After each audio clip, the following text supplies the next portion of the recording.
When you hear about Iran right now, it's usually war, conflict, and crisis. Headlines scream military strikes, economic collapse, and protest crackdowns. But that's not the full picture, because even in the middle of everything happening, daily life doesn't just stop. Somewhere in Tehran, a grandmother brews saffron tea during power cuts.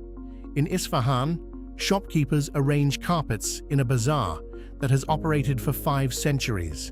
In Shiraz, students study poetry by candlelight. Countries aren't just headlines, they're made up of millions of people living their daily lives. Behind the conflict that makes travel impossible today lies a civilization older than most nations on Earth, where hospitality isn't just cultural, it's sacred. This isn't about politics, this is about the human story behind the news cycle, the side of Iran most people don't see anymore. Step into Naqshi Jahan Square and the world falls silent. 560 meters long and 160 meters wide, this isn't just a public space, it's an open-air cathedral of Persian civilization. Isfahan Nesf-e-Jahan, locals still whisper with pride. Isfahan is half the world. The Shah Mosque's dome rises 53 meters high, covered in 472,500 tiles that transform morning sunlight into liquid turquoise. From Ali Kapu Palace's wooden balconies, Persian kings once watched polo matches where tourists later snapped photos. Today, no foreign visitors walk these stones. The Grand Bazaar's shopkeepers still arrange carpets each morning despite a collapsed reel. Children still race to school past 400-year-old doorways. The city hasn't disappeared. It has simply become invisible to a world that can no longer reach it. Shiraz whispers in verse and glows in color. While Isfahan was built for power, Shiraz was crafted for beauty. This is the city of Hafiz and Sadi, where lovers still pilgrimage to marble tombs, reciting 8 centuries-old poetry about nightingales and wine. At sunrise, enter the Nasir al-Mulk Mosque and witness mathematics become miracle. Thousands of stained glass pieces transform dawn light into rivers of crimson, violet, and gold that flow across prayer rugs. The kaleidoscope shifts as the sun climbs, painting new patterns every few minutes. Built in 1888, after 12 years of artistry, this is light made sacred. The Pink Mosque still opens every morning. The spectacle still unfolds, but the backpackers who once set alarms for 5 a.m., the photographers who waited hours for perfect angles, they're gone. The beauty remains unchanged. Only the witnesses have vanished. 1 hour from Shiraz, Persepolis rises from desert plains like history made stone. Built in 518 BC by Darius the Great, these ruins once hosted kings who governed 44% of Earth's population. Place your palm on the grand staircase and feel time collapse. These aren't replicas. These are the exact carvings Persian stonemasons created 2,500 years ago, showing delegates from 23 nations bringing tribute. The detail is so precise, you can see the expressions on ancient faces, the folds in their robes. When Rome was still a village, Persepolis was already ancient. Today, Iranian families still visit. School children still learn about Cyrus and Darius.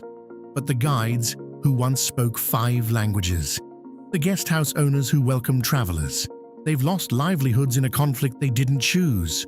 Mehman Navazi, a Persian word that means treating guests as blessings from God. This isn't a tourism slogan, it's a sacred duty woven into the soul of Iran.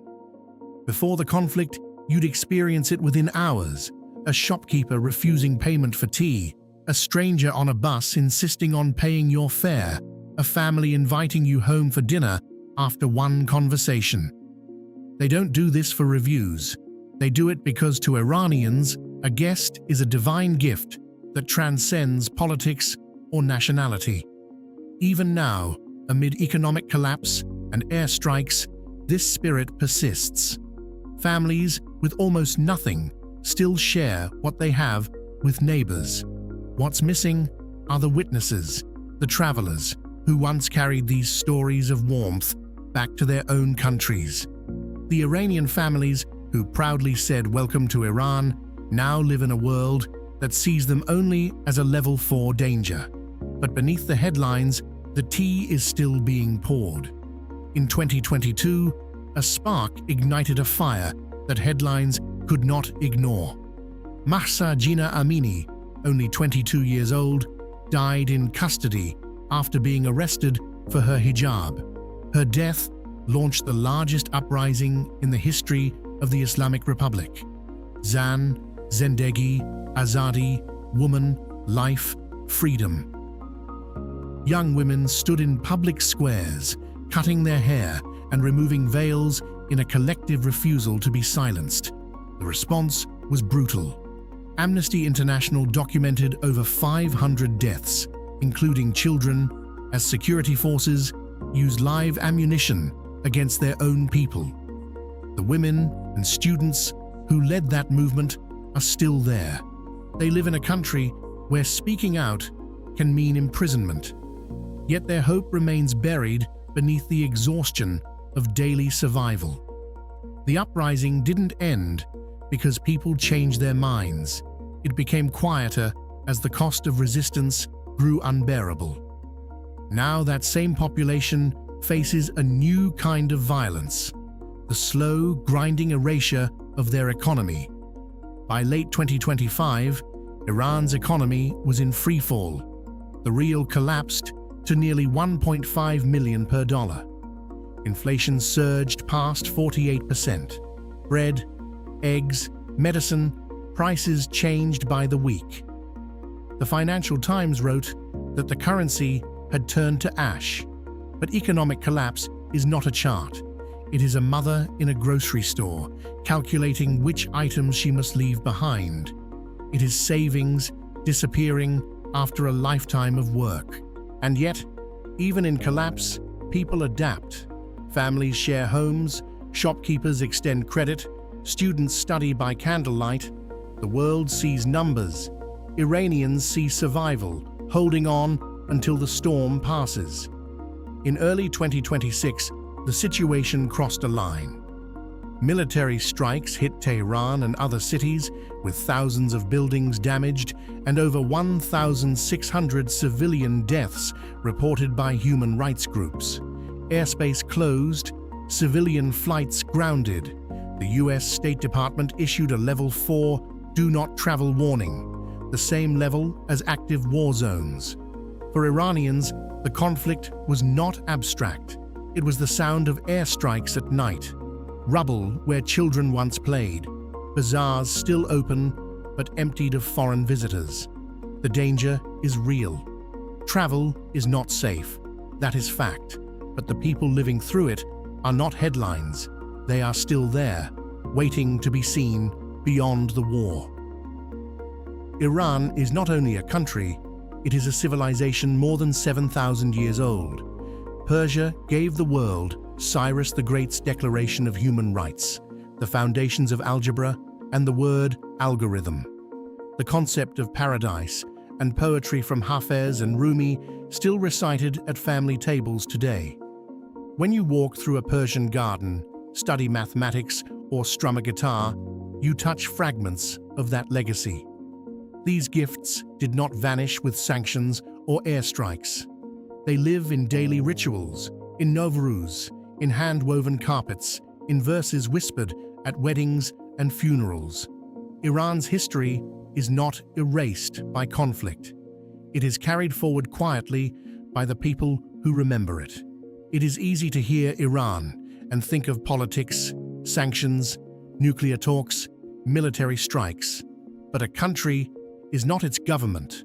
A country is the grandmother pouring tea in Tabriz. It is the student studying engineering in Isfahan. It is the shopkeeper opening a stall in the Grand Bazaar, because his family has done so for 3 generations. It is the mother walking her daughter past buildings damaged last month. Iran has 88 million people, most of them born after 1979. Many did not choose the system that governs them. What they ask for is simple: to be seen as human beings, not as headlines. The conflict is real. The restrictions are real. But so is the dignity of ordinary lives continuing beneath it. Right now, in April 2026, Iran is not safe to visit. That is not opinion. It is fact, confirmed by every major Level 4 travel advisory. The conflict is real. The danger is real. But what people don't see is what continues beneath it. A grandmother in Tehran still brews tea despite power cuts. A father in Shiraz still walks his daughter to school past damaged buildings. A student in Isfahan studies by candlelight because she believes education still matters. 88 million people live there. They did not choose the crisis, but they choose every day to keep living. And that is the side of Iran the headlines never show. What people don't see about Iran right now isn't just conflict, it's the humanity beneath it. 88 million people who did not choose this crisis still wake up, brew tea, walk children to school, and carry forward poetry and history older than most nations. The world sees headlines. Inside Iran, people are simply trying to live. A country is not its government. A civilization is not its worst moment. And that truth matters. Iran is not a travel destination right now. It is a country in crisis. But it is also a civilization 7,000 years old, and 88 million people living with resilience the world rarely sees. They don't need pity. They need to be seen beyond headlines. If this changed your perspective, like, share, and subscribe. Tell us in the comments.